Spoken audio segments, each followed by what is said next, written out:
We talked a lot about the theory of risk assessment, how it's based on the idea of understanding three basic concepts: what can happen to a system, how bad is it, and how likely is it.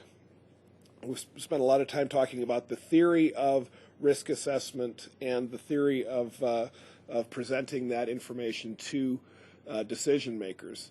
Today we're going to get into a lot of practical examples of risk assessment. We're going to understand how risk assessment has been applied in a variety of different problems and a variety of different domains. So we're going to look at example applications, going to talk about a number of techniques for doing risk assessment that are specific to those domains, and we'll wrap up with a little bit of discussion of software for performing risk assessment. The objectives here are to understand why it is that we do risk assessment on different types of systems, the unique issues that are to be addressed for these different problem domains, because as you can imagine, answering three very general questions can have a lot of nuances when it's applied to specific domains. We'll also talk about the tools and methods that are used, and there are some rather unique domain-specific mitigation techniques. Things that will apply in one domain may not apply at all in another, and some creative ways that people have done to work on that. So for the first example, I'd like to talk about the safety of technological systems. We've talked about a good example of that is the safety of nuclear power plants, the safety of chemical facilities, rocket launches, and so forth. It may be worthwhile for you to either have on the screen separately or print out a copy of the next several slides, because I know it's very tightly packed with information here, but I wanted to present the chart in a way that really summarized it quickly. The objectives of the assessment then are to understand what can happen if the facility malfunctions, or if human errors, how can those lead to injury, loss of life, environmental harm. So we've talked a little bit about the consequences. How do they develop scenarios for technical systems? Typically, it's using techniques of inductive and deductive logic models, like we'll talk about in just a minute. Talked a little bit about them last time. Likelihood estimation usually comes from statistical analysis where possible. There's also the whole field of human reliability analysis, so understanding the likelihood that the human operator will do the right thing or the wrong thing in particular situations. Mitigation usually comes from redundancy, or by reducing the likelihood of a particular scenario from occurring, although emergency response is also an important part of how people deal with mitigation for these systems. Let's talk now about some of the techniques that are used in risk assessment for technological systems: inductive, deductive, and human reliability.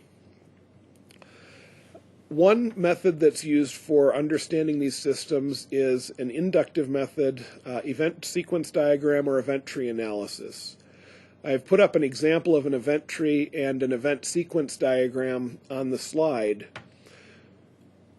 When using this method, our objective is to find all of the possible outcomes that might result from a specific initiating event.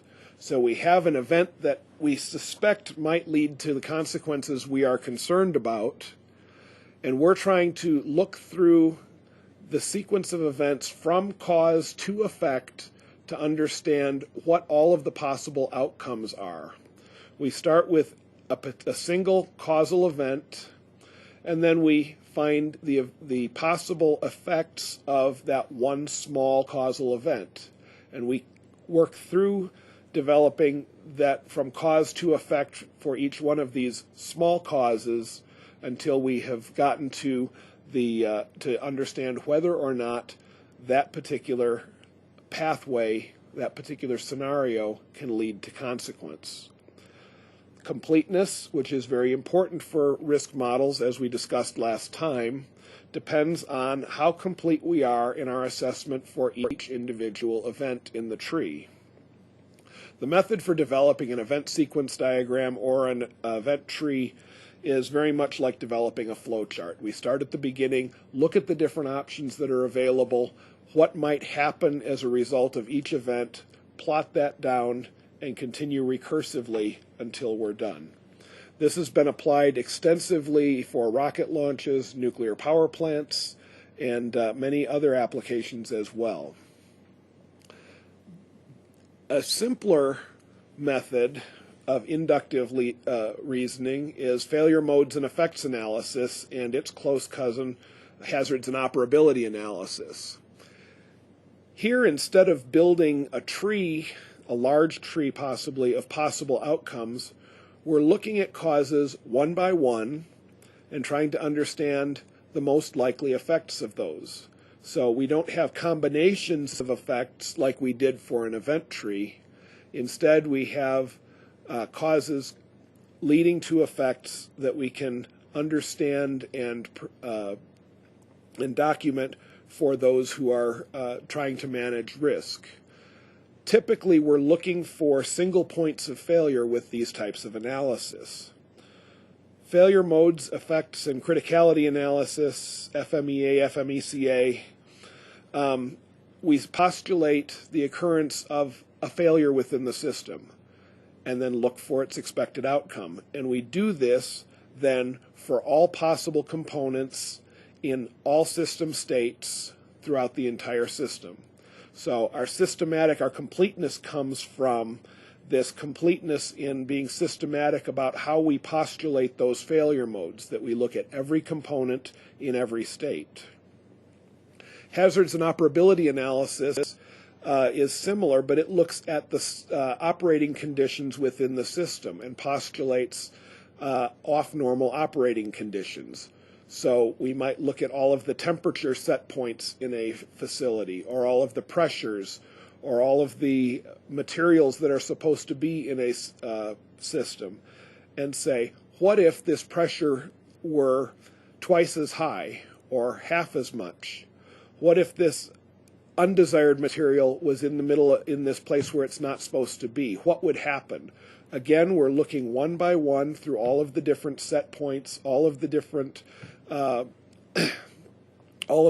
conditions within the system, and that's where our systematic completeness comes from. This doesn't usually consider the occurrence of multiple failures in combination. When doing that, we need either an event tree, like we talked about on the previous slide, or a fault tree. The purpose of a fault tree is different. It is a deductive analysis method where we start reasoning from the effect to understand what the possible causes are. The top event of the fault tree is the undesired event, and we look at the set of immediate, necessary, and sufficient conditions to cause this outcome. In fault tree analysis, this is called immediate cause. Sometimes we talk about it as the think small rule. We want to take very small steps in logic in order to ensure that we have been thorough in our analysis. That's where our completeness comes. We look recursively, again, at all of the events in the tree until we find the fundamental root causes for each one of the effects in the tree. So we're reasoning from effect to cause.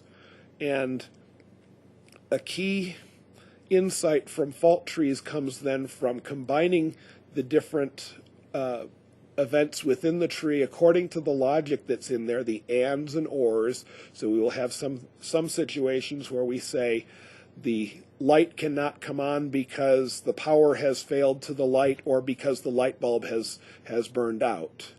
We've got or conditions like that. In some cases there are and conditions, like the system will fail if both the main power, and the backup power fail. By combining these logically with ands and ors, we can come up with minimum sets of components that must fail in order for the bad consequence, the top event, to occur.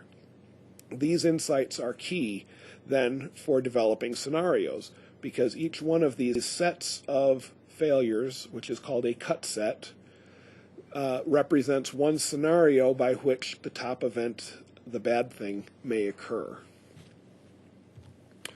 I mentioned human reliability analysis. Here we're trying to understand how humans might either contribute to the good behavior of a system, the bad behavior of a system, or rescuing it from its own bad behavior. There's two different pieces of human reliability analysis. One looks for the likelihood of an operator making a mistake when they're performing a particular procedure. The other looks for scenarios that might occur because the context of a situation leads a person to misunderstand what's really going on, called an error-forcing context.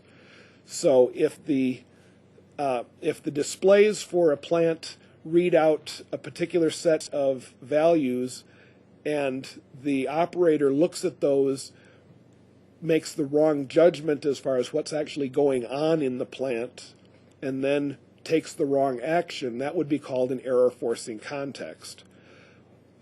Human reliability analysis and human factors are geared toward understanding how those scenarios may play themselves out, what can cause us to make the wrong decisions, and what the results of those might be. Both of these methods that I described come from the field of experimental psychology. The likelihoods can actually be statistically assessed.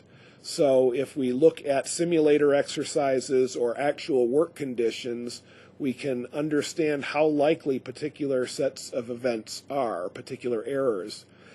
And it's key to understand both the procedures, the display, and the conditions under which the decisions have to be made. If an operator is in a very high-stress environment, they're much more likely to make a mistake than if they're in a very low-stress environment.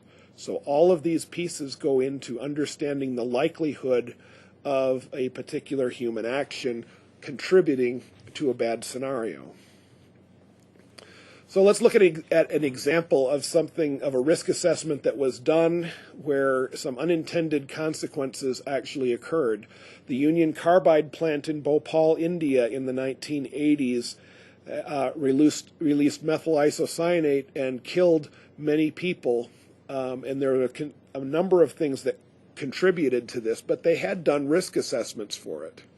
So going back to our theory of how to do risk assessment, the consequences they had identified. Methyl isocyanate can produce death, blindness, and severe injury, and it's a heavier than air gas.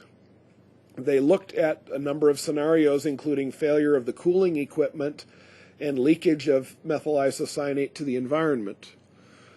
And they'd looked at the likelihood of failures and found that since they had backup systems, the likelihood should be very low. They had scrubbers and various safety equipments. What we found was that, in fact, the plant was not being operated and not built in the way that the assessment thought it had. So the design was modified in India, backup systems and such were removed, it was not being maintained well, morale was low, it was unprofitable. We also had a situation where the hospitals didn't have accurate information about treating this exposure. So we had a situation that caused the explosion of this tank and over 3,500 people were killed. So despite the fact that people did a risk assessment here, they didn't understand how the system was actually being operated. And key insight here is that we must understand safety doesn't depend only on technology, but also the humans that are tending that technology, because if they are not performing things in ways that are expected in the risk assessment, the risks that are actually present may be much higher than those that are predicted from the risk assessment. Let's move on to another example. Talk about how things are affected by their environment. Examples here might be living in an earthquake zone or if a fire or flood comes up to a facility. And we're looking for how these types of events that are outside the facility or outside the normal operations might cause loss of life, economic loss, environment, and so forth. Scenarios are typically developed in two parts. They'll look at how severe the insult might be. So, for example, what's the likelihood of a very severe earthquake of particular ground acceleration, or the likelihood of a fire or of a hurricane. Then they'll look at the system itself and conduct what's called a fragility assessment. Fragility that says how easily will things break if this particular insult comes in. They'll compare that and say that for an insult of a particular magnitude, say a magnitude 7 earthquake, what's the likelihood that this is going to cause the consequences that we are concerned about. And they'll look at it statistically. They'll look at it also from expert judgment, because some types of, say, earthquakes have never occurred, and we're still interested in what would happen if those earthquakes were to occur. Mitigation methods are sometimes to prevent the insult from actually getting at the assets we're concerned about, some cases by emergency response. In some cases, we can just buy insurance. For example, for our home, we can buy insurance from forest fires and so forth. So we're concerned about how systems are affected by their environment. One example of that is the levee system in New Orleans. We had Hurricane Katrina that came up within the last few years, and it overwhelmed the levee system that was designed to protect the city of New Orleans from the Mississippi River and from Lake Pontchartrain. They did look at the consequences. They understood the consequences. They understood that the system was only designed for a Category 3 hurricane, and that it would not withstand a Category 4 or 5 hurricane. And part of the operating procedure was that for less severe hurricanes even, they would have precautionary evacuations. Now, from a likelihood standpoint, this is something that we can actually assess using statistics. There were 2 Category 4 or 5 hurricanes within 200 kilometers of New Orleans in the past 45 years, and 5 total hurricanes since 1945. So there is a good statistical basis for predicting the likelihood of these things. The failure in this case was that the levee construction was faulty. So despite the fact that it was designed to withstand the Category 3 hurricane that Katrina was, the faulty construction caused the failure of the levee and the flooding of the city. And in addition, the evacuation plans were poorly implemented, and some people refused to follow orders. So this risk assessment looked at how the system was supposed to work. It was supposed to withstand a Category 3 hurricane, and people were supposed to evacuate. It didn't consider well-known human behaviors, that people stay behind. They refuse to follow evacuation orders. So a key insight, a lesson we need to learn from this is that the risk analyst has to consider not just how the system is supposed to work, but how the systems really work. Another example here of how risk assessment is applied in other types of domains is protection of systems from attack.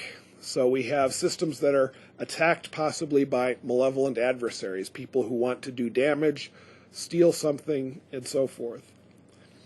So we're trying to understand what bad things can happen, what consequences can occur as a result of these attacks. Many different kinds of consequences may be of concern, and they will depend strongly on what facility is being attacked.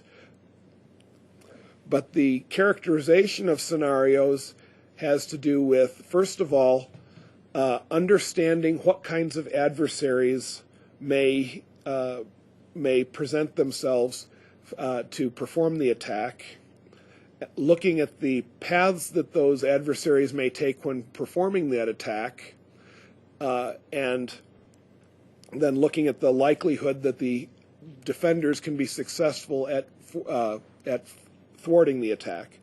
So there's really three parts of this. First of all, in terms of likelihood, what's the likelihood that the attack starts? And that's very difficult to predict. We can get some insights there from law enforcement and from intelligence and so forth, but oftentimes this is neglected. People will conduct their risk assessments saying, if my facility is attacked, here's the likelihood that I will win. The second piece of likelihood is, what's the likelihood that if an attack occurs, I will actually detect it in time to do something about it, something called timely detection, and we'll talk about that in a minute. And then finally, if I get there in time to do something about it, do I actually win the battle that might result from that? So there's three pieces of the likelihood here. It's very difficult to predict what kind of an adversary force may come, and in some cases the adversaries may not even need to gain access to the facility. They may be able to manipulate the environment to make it behave the way they want it to. They may be able to cause, for example, a fire or flooding that will help them in their attack method.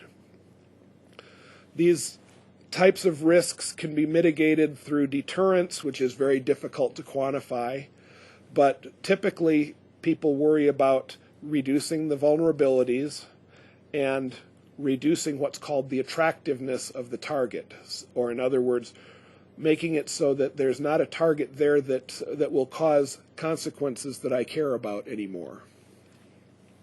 I want to talk about a couple of the tools that can be used here for looking at adversary analysis. What kinds of adversaries are there that we can come at? We today often will think of a terrorist, but there are many different types of adversaries and each has different goals. So while there are terrorists, there are also criminals, activists, disgruntled workers. There's even opportunists, people who will come along and say, wow, the gate's open, let me see what's in there, and end up doing something that we don't want them to do. The types of characteristics we often look at are, what kinds of tools do they bring along? What kind of tactics do they use? Is it a forceful attack, or are they going to try to sneak in by faking a badge or something?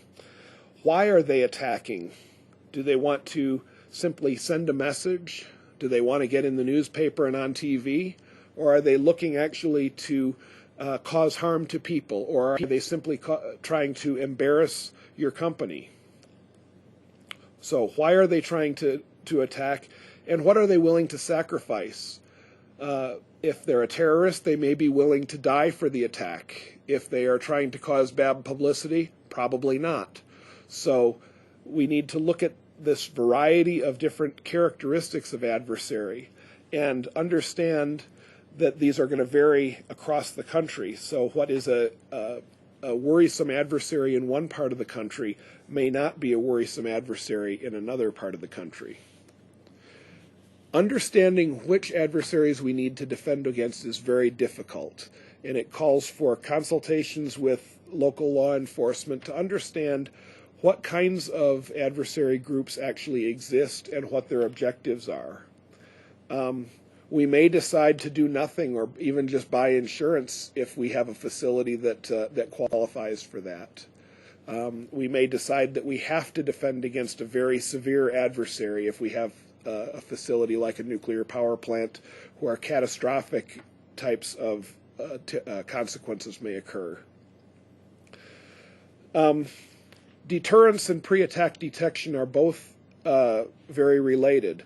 The key here is that the adversaries don't want to get detected before they're ready to spring their attack.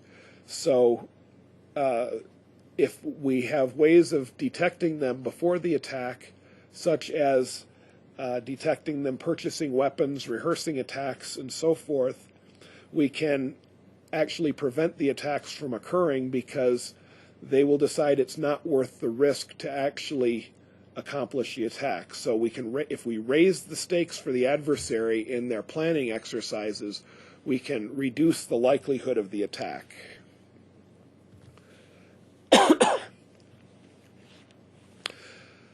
A key metric in looking at adversary attacks is what's called timely detection. And the idea of timely detection is that we detect the attack, that somebody is trying to attack us in time for us to actually respond and interrupt the attack. So at what step do we detect the attack? How likely is our detection? And then who wins the race? Does the bad guy get to finish their attack before the good guys have time to arrive?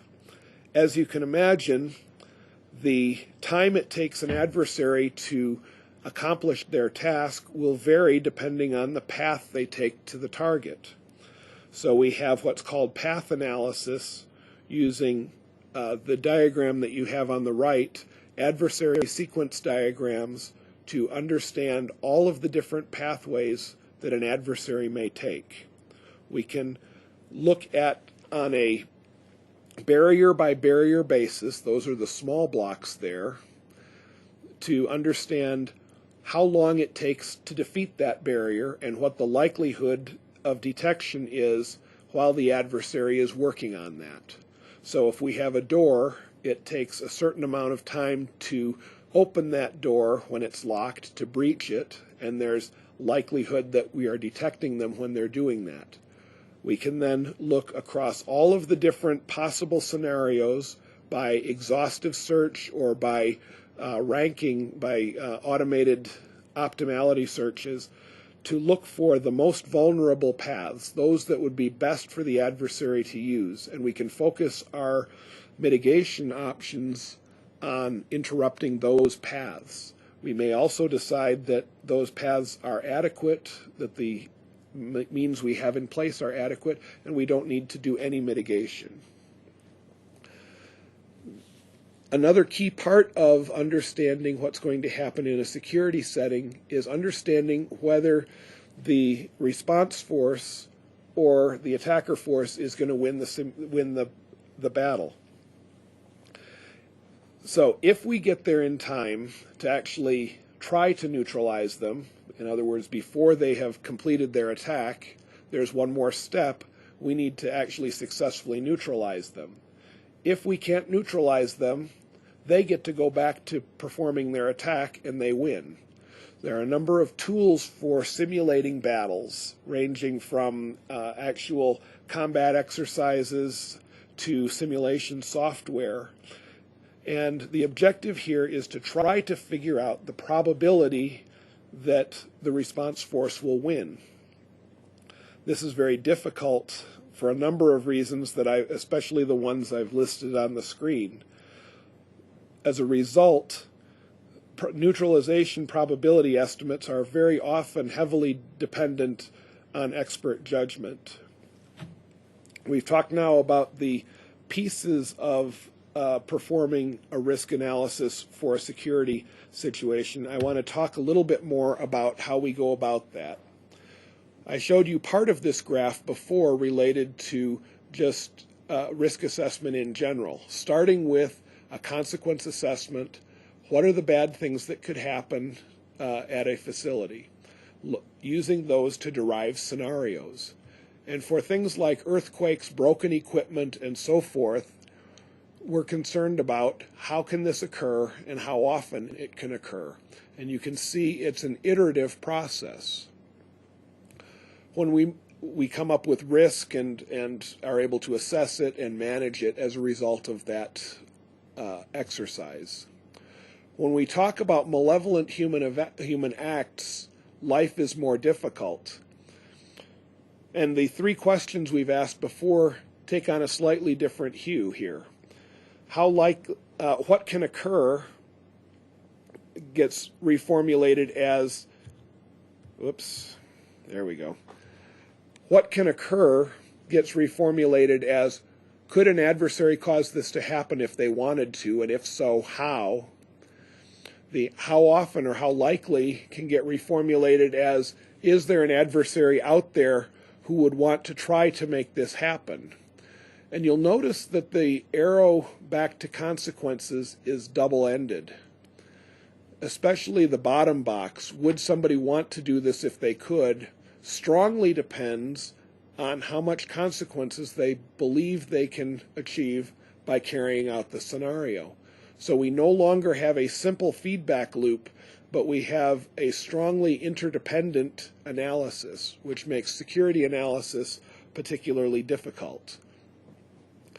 It no longer can be simply iterative.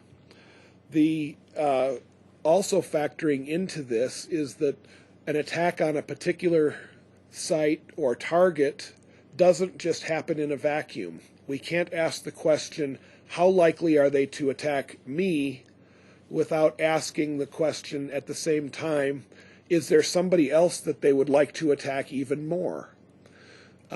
Which gets at the question, how badly, who wants to attack me and why? How badly do they want to do it? And how does my facility compare to others? So, for example, while I may be able to cause many, many consequences with a large explosion at a shopping mall, the likelihood that they will attack my shopping mall is not very high, because there are many other targets out there that are of similar consequence or of greater consequence. Conversely, if I am the only one who has a skyscraper, or one of very few skyscrapers in a city, the likelihood of attack may be significantly higher, because there aren't a lot of other places that they can attack and get similar types of consequences. All of this factors into the likelihood of attack, because the more unique the characteristics, the more desirable the characteristics of your target, the more likely that an adversary will choose to attack that target. So let's talk about an example of an attack here. And this is kind of interesting, because the risk assessment that was done for this did not consider some particular paths that were used by the adversaries in an attack. A computer data center located, I believe, in the Chicago area was priding itself on security for customers' data. So this is a place that you would use as an off-site remote backup online for your data for your company. They were concerned about compromising the customer's data and about being very reliable, so that the customer's data would always be available. They looked at a lot of cyber attack scenarios and break-ins, but they were more concerned about break-ins to sabotage the operation. And they know that cyber attacks are happening all the time. Physical sabotage doesn't happen all that often, although it's not unheard of in these areas. So what happened at this company? During the night, crooks broke into their facility, but instead of causing sabotage, they stole several computer servers and stole the customer's data by stealing the servers. And what they did was to cut a hole in the wall from a public hallway into the computer facility, and there was no alarm on that wall. So the people who owned the facility had no idea that they were under attack until their computers started going down, and they went down because the computers were taking them out through the hole they had just cut in the wall. So to think about this, some key insights. Adversaries don't have to follow the rules that we have. Just because we wouldn't break down a wall, for example, doesn't mean that they won't. And if you want to respond to an attack, you got to detect it first. Pathway analysis has to be ubiquitous. We need to understand all of the possible adversary pathways, because if we forget one, it's very likely that that might be the one that the adversaries select to use for their attack. We've talked about the attacks from the outside. One of the most feared types of attacks on a facility is an attack from the inside by malevolent insiders. And we can look at that also using risk assessment. So we're concerned about the potential for insiders to cause damage to our business, maybe embarrassment, loss, even environmental impact. There was a recent case where insiders actually caused the spill of thousands of gallons of petroleum product in California. So we're looking for consequences that may vary strongly from system to system.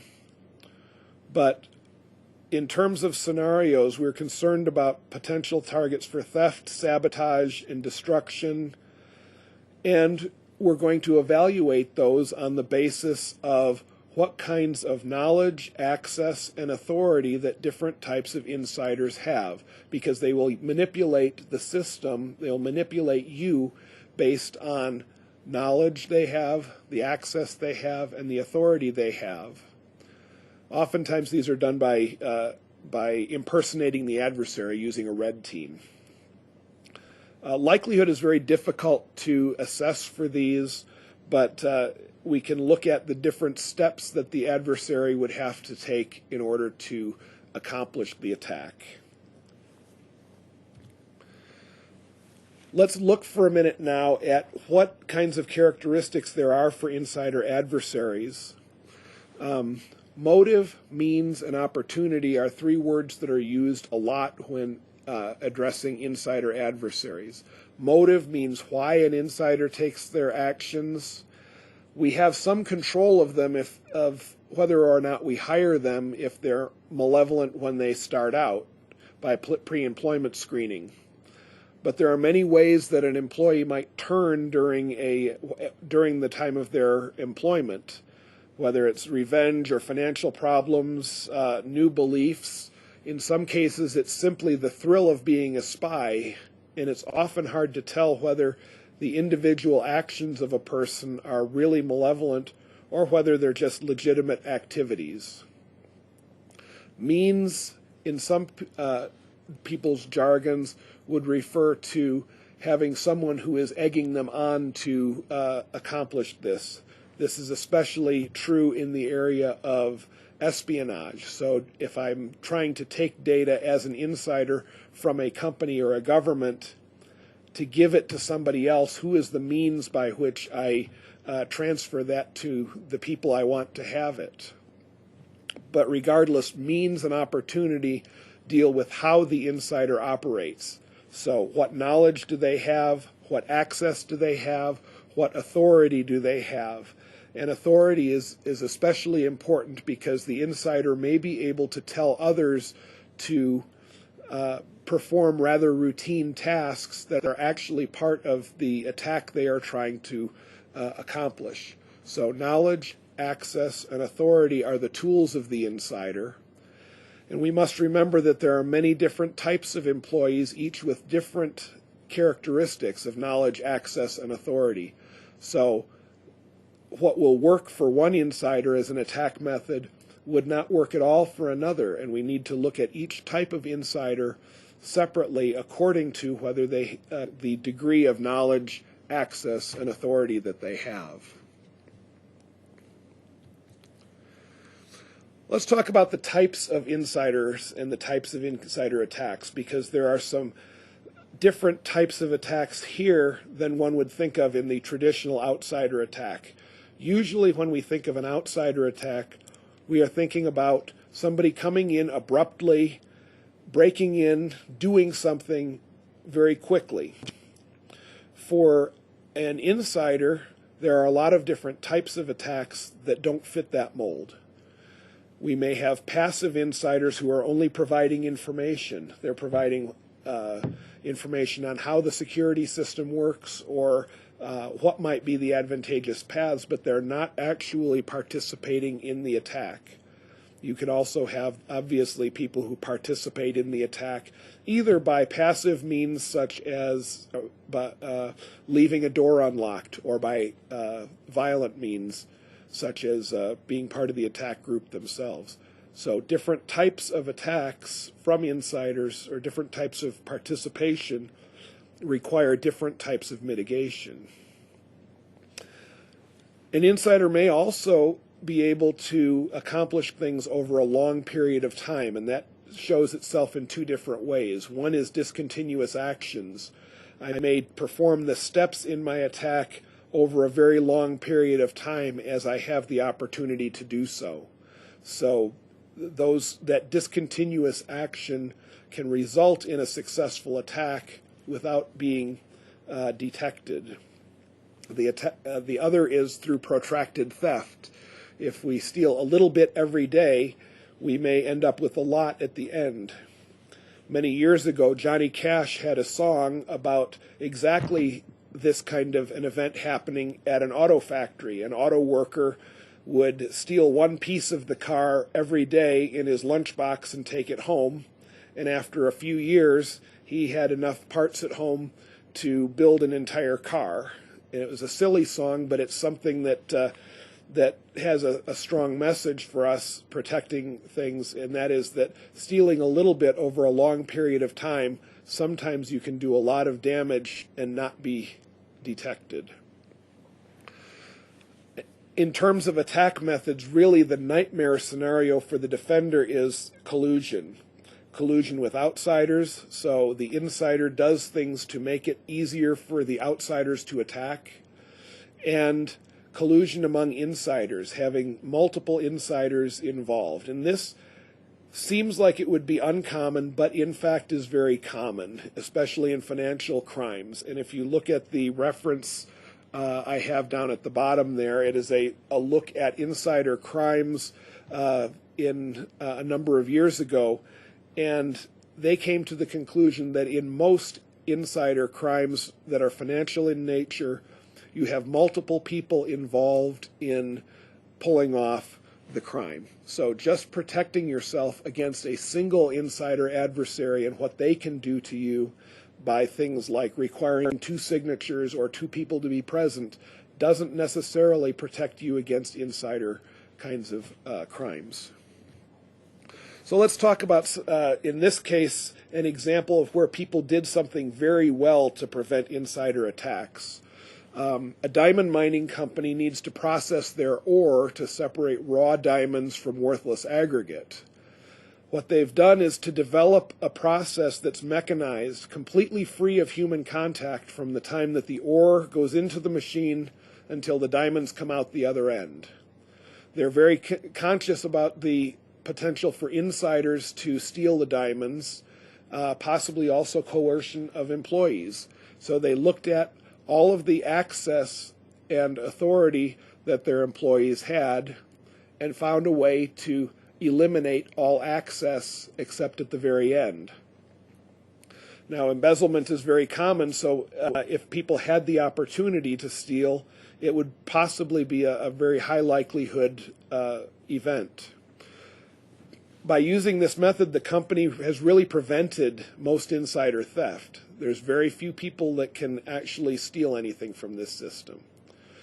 Some key observations here are that even if you have intrusive personnel security, for example, lie detector tests, drug tests, and so forth, they don't often work very well in preventing insider activities, and it can really demoralize the employees. So it's a two-pronged bad thing if we're trying to rely on that for our security.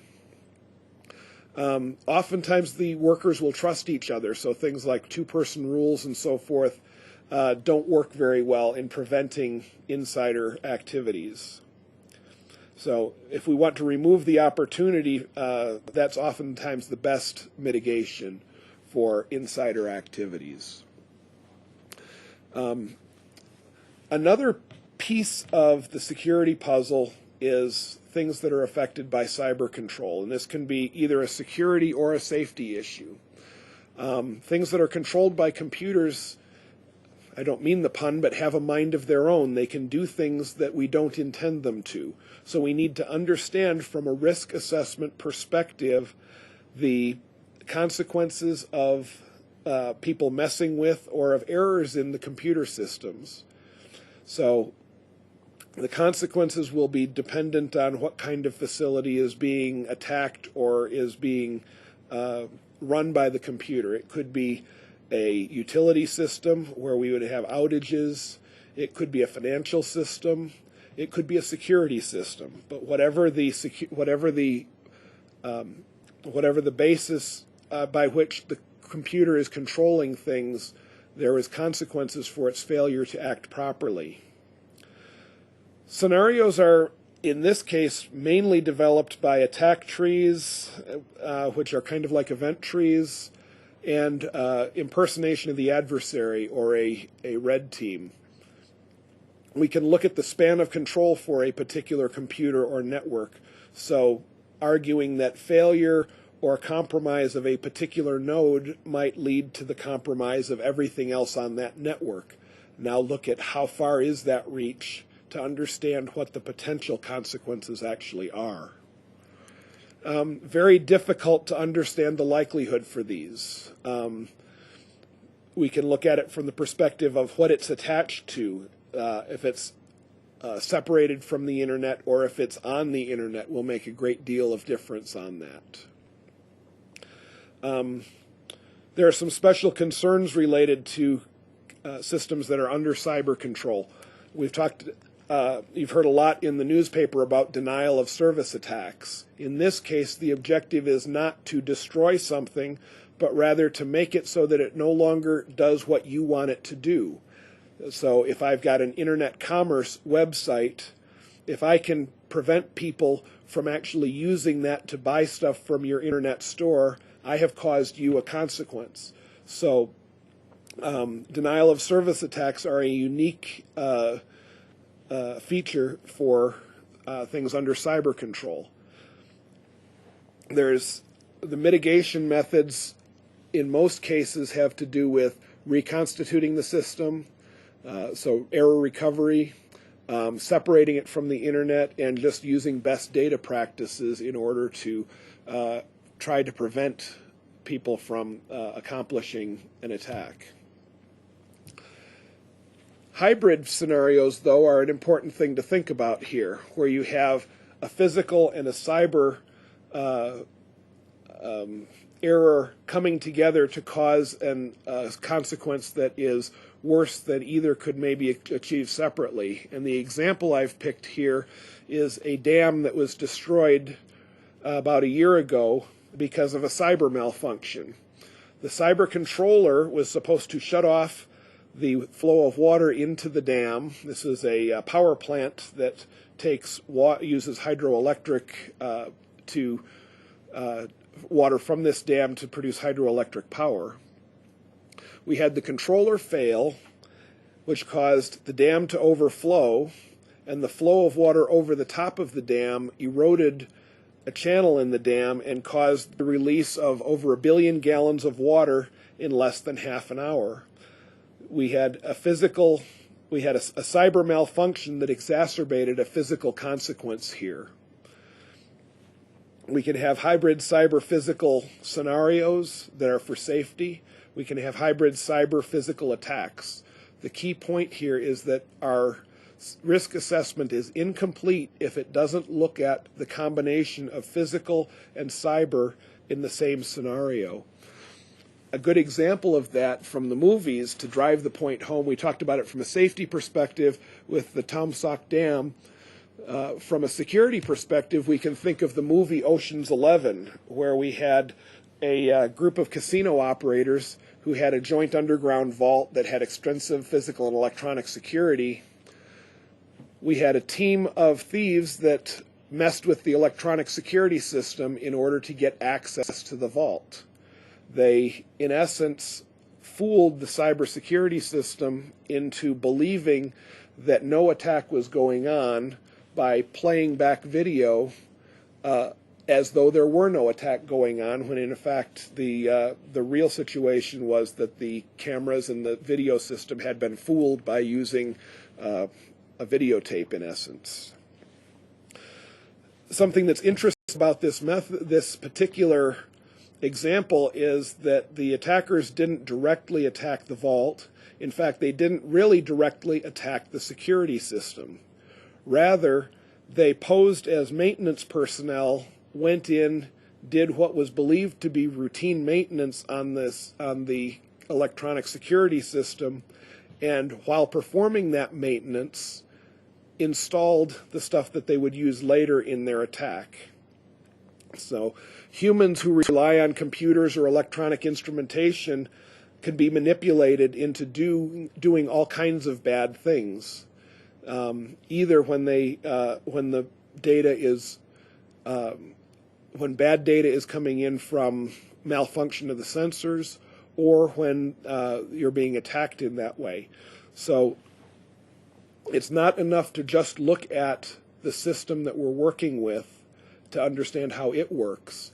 How the system is maintained, how the security practices of the system work can be an important factor in understanding the risks of especially cyber systems, but even physical systems. We can have situations where somebody goes in to perform physical maintenance on, say, a door or a pump or a blower, and they put something in that will cause problems for us later on. So we need to understand how the system works, how electronic systems can be compromised, and how that can affect the people who are operating that system. Let's talk about another kind of risk here, another example, those posing environmental risk.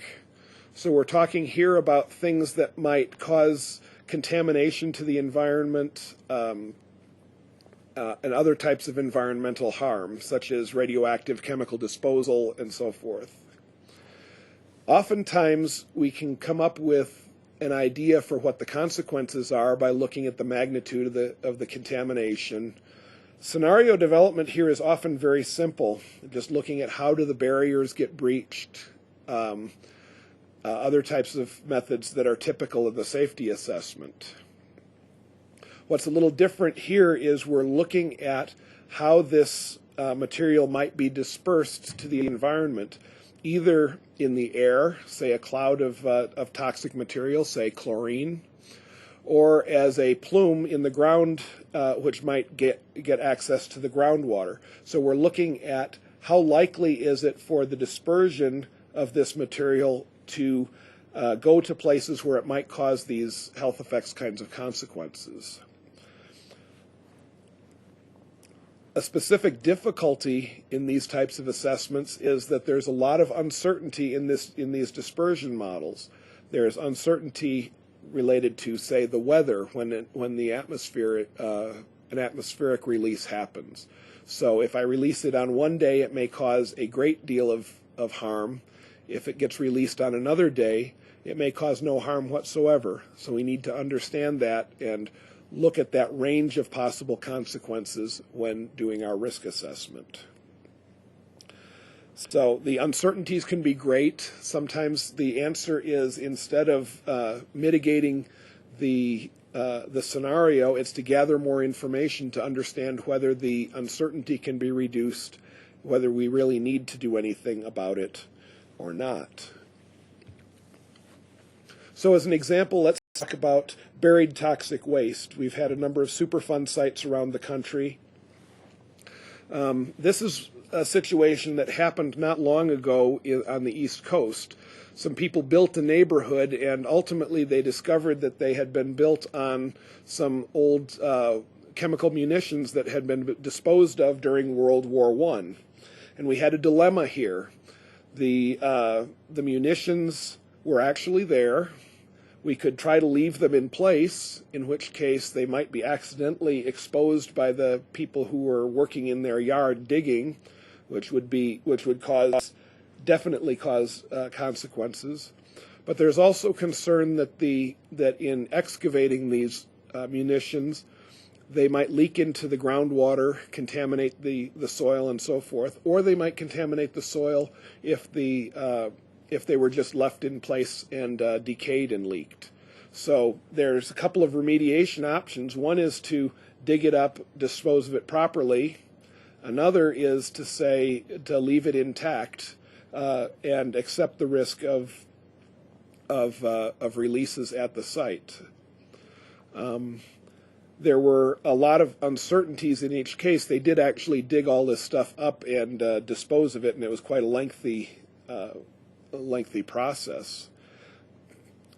But an important piece of this is that the condition of the munitions themselves was very uncertain. So in addition to the uncertainties in the atmospheric transport of the munitions, in addition to the groundwater transport uncertainties, here we didn't know what we were going to find when we dug it up, and how likely or how easy it would be to actually cause an accidental release of this material during the remediation opportunities.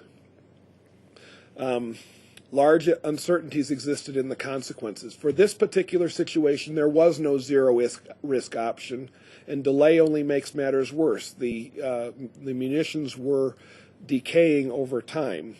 So a key insight here is that we need to account for the uncertainties in risk when we're making decisions. We can't just look at a best estimate of what the risk is, of probabilities, consequences, and so forth, and make our decisions based on that. Decision makers need to know not only the risks, but also how well we understand those uncertainties.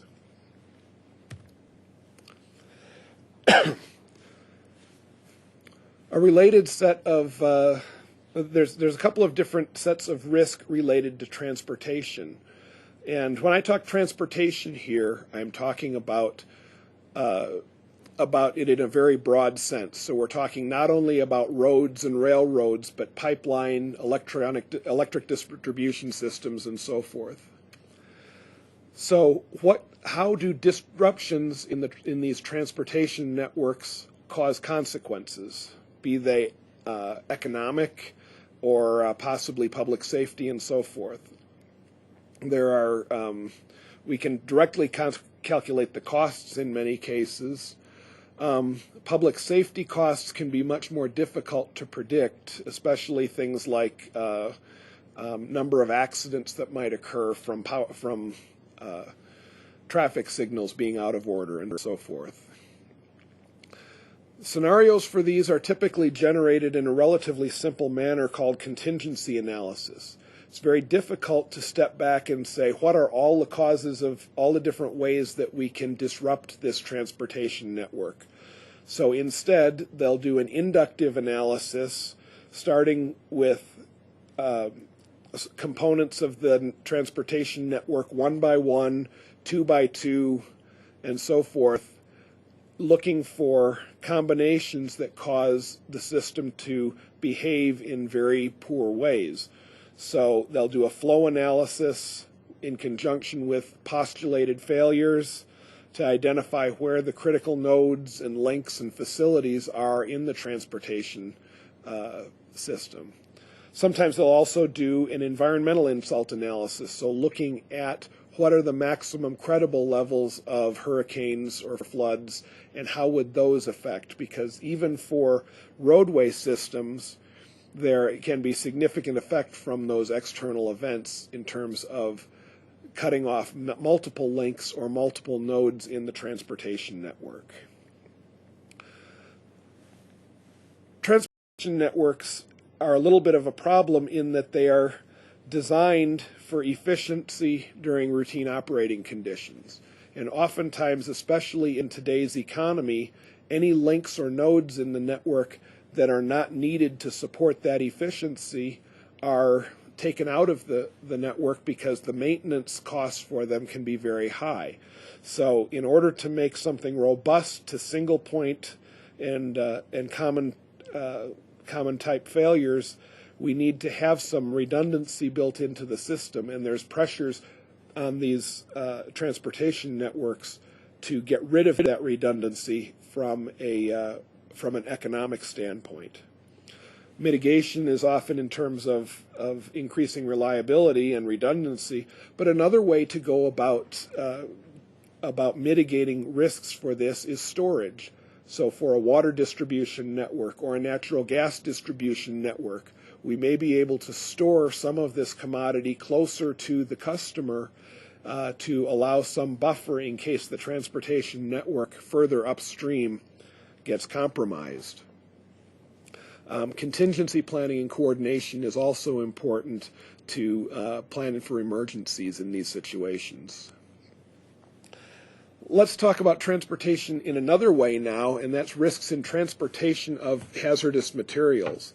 Here the issue is not getting something from one place to another, but rather what kinds of consequences can occur if the transportation of materials is interrupted such that this hazardous material is released to the environment. So we're talking about contamination events here. We're looking at scenarios that can cause these types of releases are usually based on simple types of contingency analysis or inductive analysis, where we just postulate what if particular engineered barriers fail. And again, looking at the same types of distribution of dispersion and other consequence models we've looked at before. A key issue in transportation accidents is location. Specifically, where does this release occur?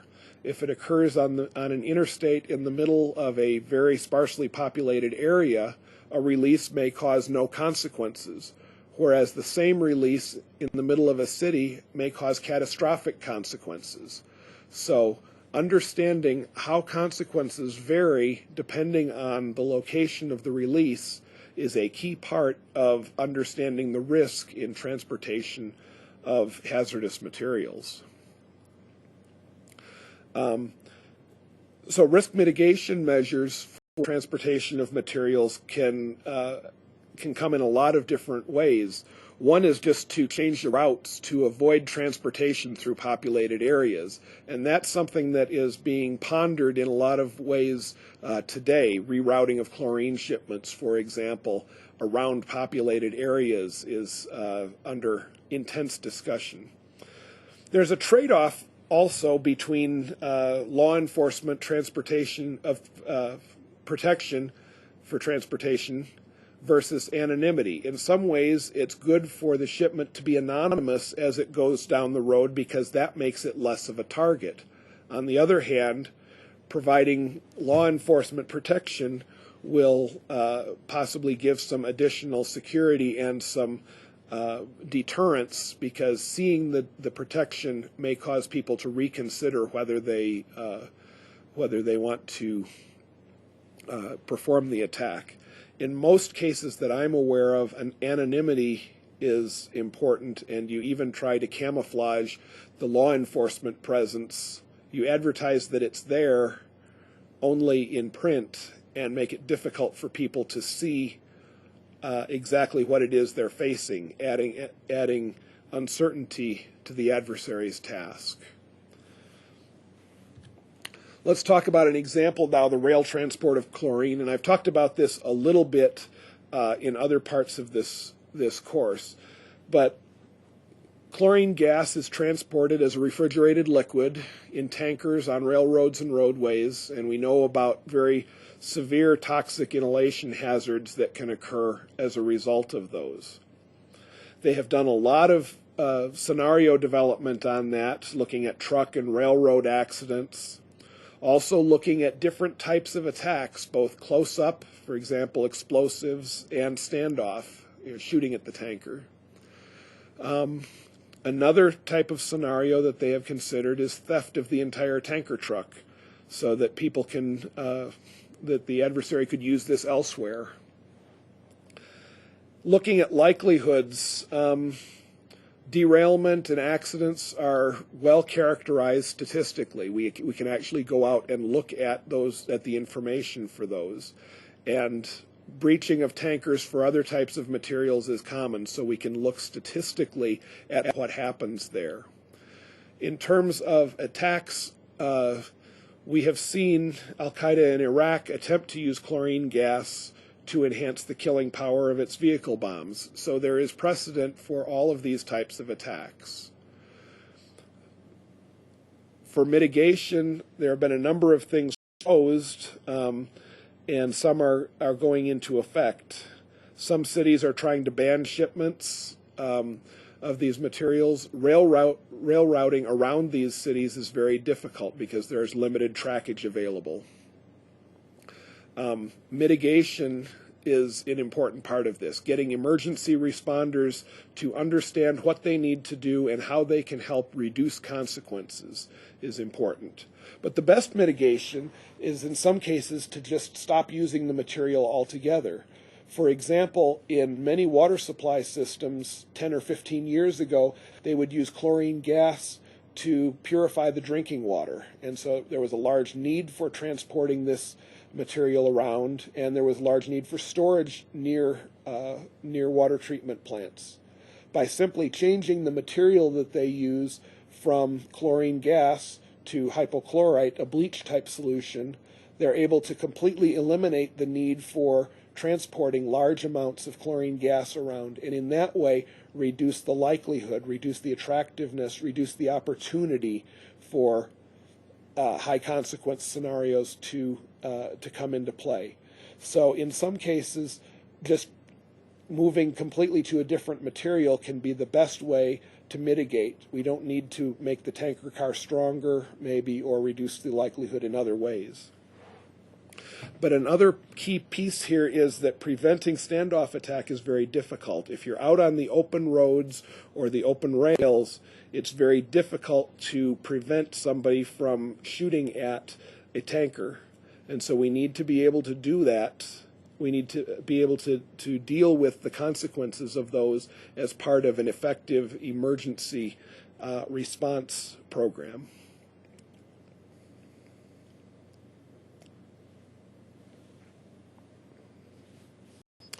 We've talked about a lot of different technologies and applications of risk so far.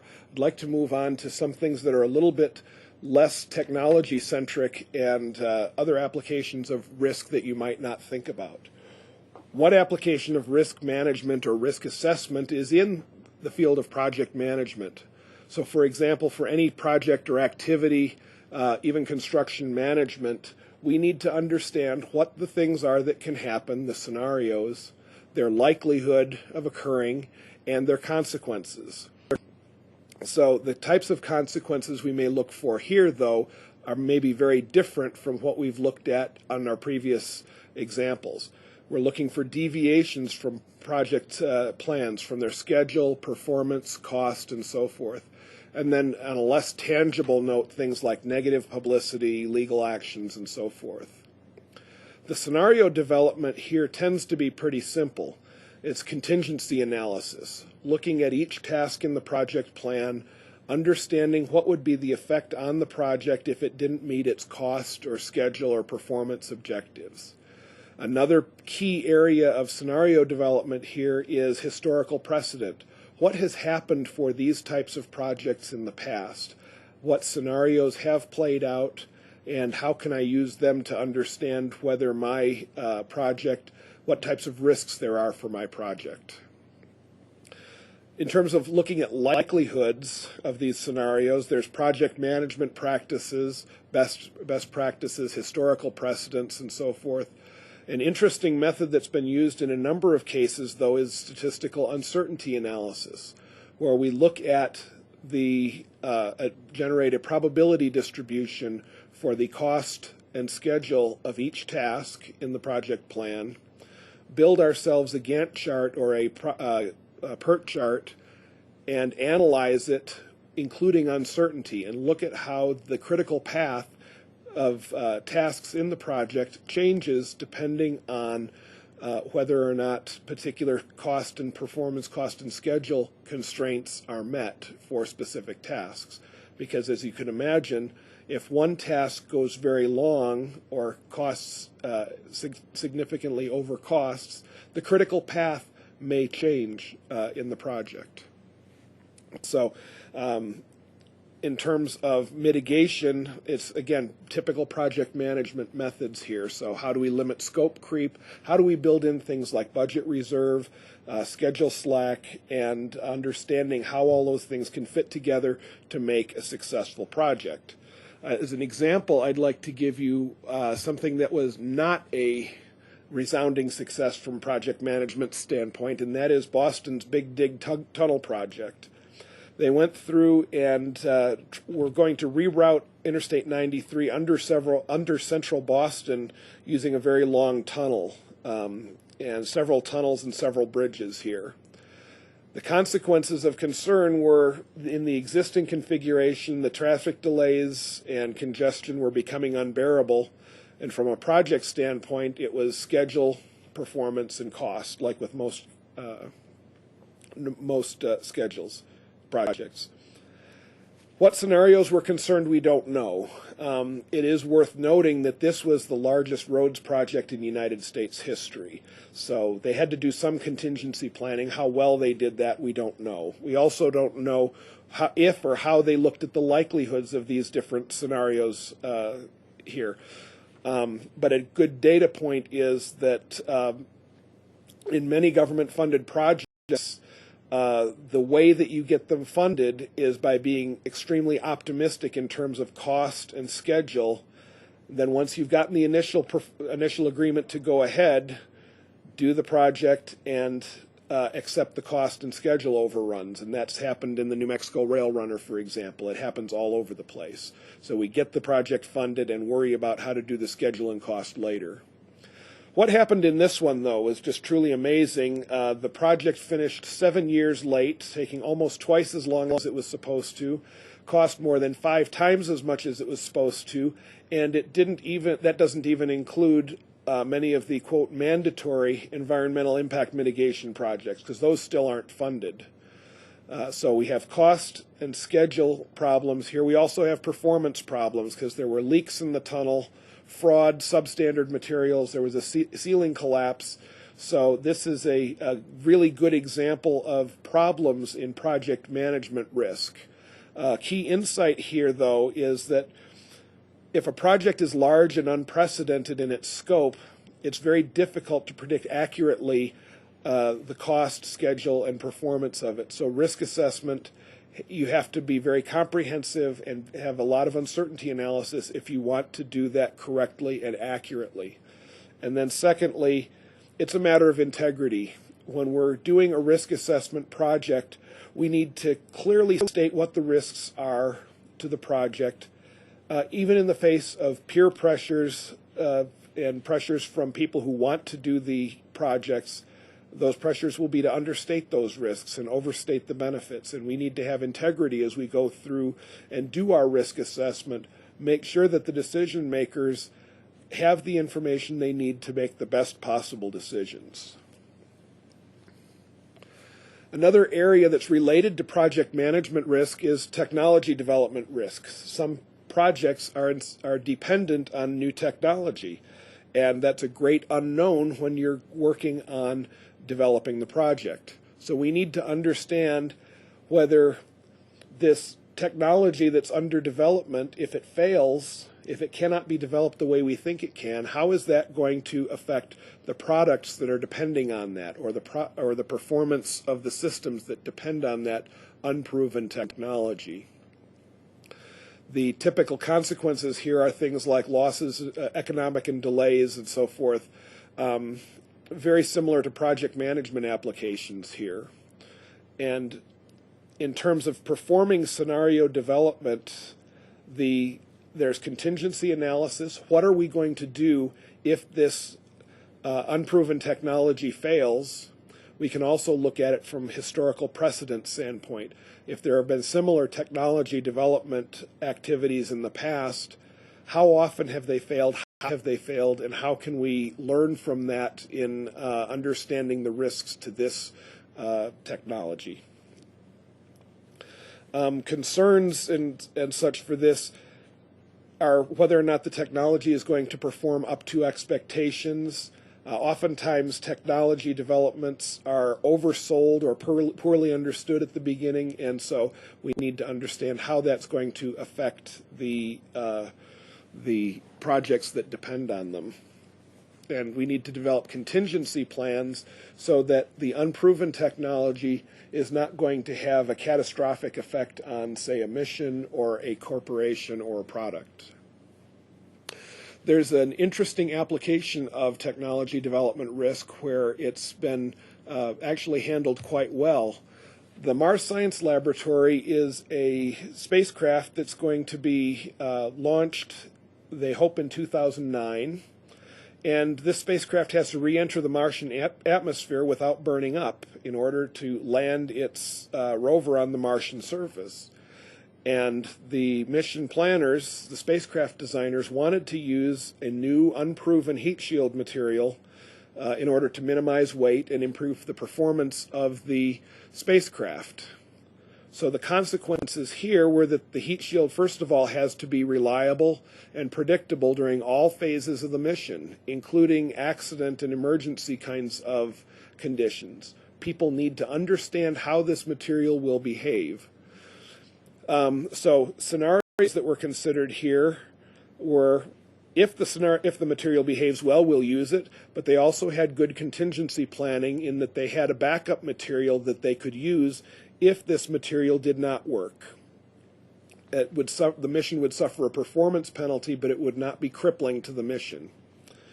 As far as likelihood, the assessment was that they believed they could get this new material to work, but it was unproven and still undergoing performance testing. So in order to get at that likelihood of success and having the technology ready for the mission, they developed a very detailed performance testing program and ultimately had a drop-dead point for when they needed to select between the two materials and go on. So the risk here was mitigated by the backup technology. They had a realistic and a timely assessment of the test results so that they could make decisions on the spacecraft design and adjust it as necessary. Key insight here is that to totally rely on unproven technology without a backup plan means that the only possible way you're going to manage risk is to cancel the project. So technology development risk must be managed in the same way as any other project risk. And we have to ensure that decision makers understand the realistic development risks for any new technology in order to enable them to make correct and well-reasoned decisions on the projects that these technologies support. I'm going to wrap up here with one on that's even further afield than project management risk, and that's political decisions. And these can be national, state level political decisions. It could be political decisions within a company, say a new policy or personnel assignment. What are the risks involved in making particular political decisions? So consequences may be for the nation, if it's going to war, or new policies could be any kinds of economic or health or displacement kinds of risks, even national security and loss of freedom. As far as corporate risks, it could be employee morale, it could be decline in productivity, and so forth. For scenario development, again, we're talking, I think, about contingency analysis for the most part here. In most cases, you will have insights from political advisors and subject matter experts that you can rely on to do the what-if questioning for you. But another key part of scenario development is to understand what historical precedents exist, to understand what has happened in the past and try not to repeat the mistakes of the past, understand whether it applies to the future. Generally, these can be only looked at from an expert judgment standpoint, from a likelihood perspective, although some parts of the decision may be, you can look at them from a statistical perspective. If it's hurricane readiness, for example, you can look at hurricane frequency, but some of the other parts of the scenario likelihood are going to have to depend on expert judgment. Unique characteristics of political decisions are that the success criteria are often very vague or ill-defined. And in fact, you may not control whether something is a success or failure. Others may be able to portray what you believe to be a success as a failure if it suits their purposes. In addition, political decisions, whether corporate or national, are very frequently unintended or collateral consequences, and I've listed two of them up here. There was a political decision made a number of years ago in the United States to tax the purchase of yachts. What happened is that the people who own yachts or want to buy yachts are also able to afford to go overseas to purchase them, and that's just what they did in order to prevent having to pay this very large tax. The unintended consequence of this was that U.S. yacht builders went out of business, went broke because of this attempt by the government to raise more funds. An example of collateral consequences, probably not, I don't know if I'd call them unintended or unpredicted, but it's collateral, is that when the United States recognized Albanian independence, it was a huge strain on our relations with Russia and other countries.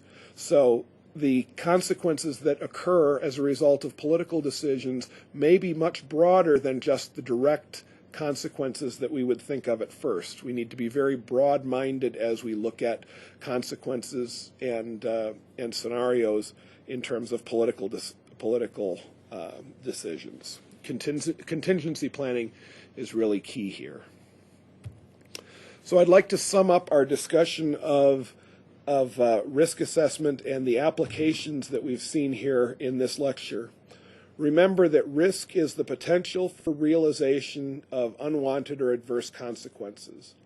And in all of the different examples that we have used here today, we are really answering only three basic questions. What can happen?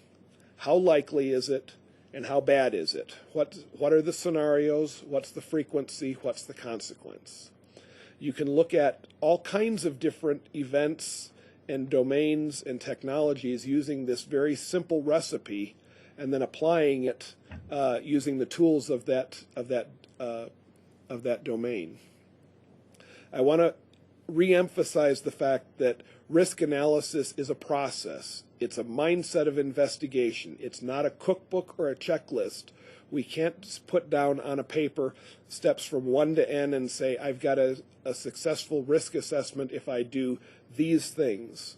It's going to be iterative, using a variety of tools, and it's discipline for somebody who is curious and who is a generalist, somebody who is familiar at the systems level and can go through and understand the details by talking to experts when need be.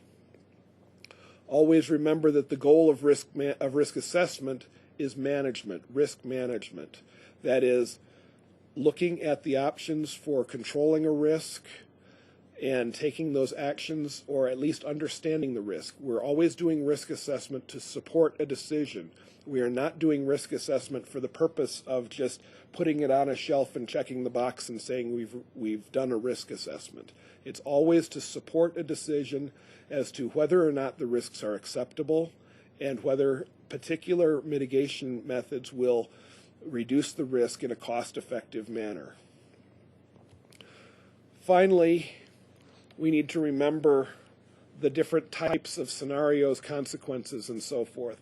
What is it that we're looking at here as we look at consequences, scenarios, and likelihood? There are a lot of different types of consequences. We touched on all of these and more today: health, safety, and environment, social, political, short-term and long-term effects, and direct and indirect economic consequences. All of these are important to understanding the impact of particular scenarios as we address risk. Scenarios can include a lot of different types, ranging from safety in a variety of ways, security, project management, political. There are a lot of types of scenarios that we can develop to understand risk. Risk mitigation is key, and it's key to look at it from a perspective that looks at all parts of the risk discussion. We can't just focus in on something on where we think we have control. We need to look at it from the perspective of what can happen. So how can I prevent particular scenarios from occurring, or how can I reduce the scenario's likelihood? Can I prevent a consequence from occurring altogether, or can I reduce it to a level that will make it less significant? Emergency response can help also minimize consequences or make them more tolerable. And in some cases, risk mitigation involves either just accepting the risk as it is or purchasing insurance to say that which effectively shifts that risk to someone else. Finally, the key to having a usable risk assessment that will inform decisions in a way that will enable people to make the appropriate choices regarding their technology is completeness. A complete risk assessment identifies all the relevant scenarios, maybe classes of scenarios, but is complete from the breadth perspective there. It evaluates the scenarios with their likelihood and their consequences, and it supports decision making. That's how we can tell whether we've got a valuable risk assessment. And finally, there is no proof way to identify missed scenarios. When we're working in the area of risk assessment, we've got to be curious, we've got to be disciplined, because missing scenarios is the single biggest way to have a risk assessment that looks to be complete, looks to support a decision, and yet when the decision is made, some surprise comes up that causes consequences we didn't expect. So we need to be curious, disciplined, systematic, ensure that we identify the breadth of types of scenarios and consequences to have a successful risk assessment.